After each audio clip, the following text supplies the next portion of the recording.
তো আজকে নীল পূজা, আমরা সবাই উপাস। আর এখন নীল পূজা বলতে গেলে ভোলে বাবারই পূজা হয়।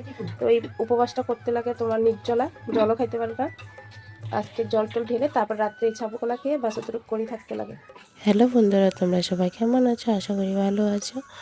তো নীল পুজোর ব্রত, তো আমরা সবাই আজকে ব্রত পালন করেছি। আমরা প্রতি বছরে বছর করি। এই ব্রতটা করতে হয় আমার শ্বশুর বাড়ি, কারণ আমার বাপের বাড়ি নেই। আমার শ্বশুর বাড়ি তোমার যারা যখন মা হয়, মানে সন্তান হওয়ার পর এই ব্রতটা পালন করা হয়। এই ব্রতটা তোমার সন্তানের জন্যই করা হয়। ব্রতটা পালন করা হয় সন্তানের জন্য, যার মঙ্গল হোক তার জন্য।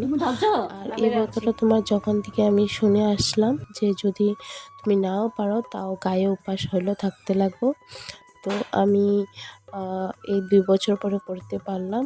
আর আমি না পারলেও আমি গায়ে উপাস রয়েছি। মা হয়তো কাকি শাশুড়ি কাকিমা পূজাটা করে দিয়েছে।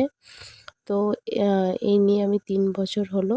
ভালোই লাগে ব্রতটা। সারাদিন নির্জলা উপবাস করতে লাগে, জলও খাইতে পারে না। বাট তোমরা যদি জল খেতে চাও একটু চিনি দিয়ে, আমার শাশুড়িমা বলেছে যদি তোমার জল খাইতে ইচ্ছে করে অল্প চিনি দিয়ে জল খেয়ে নিও। তো আমরা সবাই ওরকমভাবেই জল পর স্নান দান করে তোমার সমস্ত কাজ টাজ ছেড়ে স্নান দান করে ভোলে বাবার মাথায় জল টল ঢেলে তারপর যখন সূর্য অস্ত হয়ে যাবে তারপর তোমার সাবু ফল, যার যেরকম ফল হয় ওরকম ফল খেয়ে দিয়ে তারপর থাকতে লাগে। তারপর পরের শরৎ পূজার দিন সব কিছুই তিতার বানানো হয়।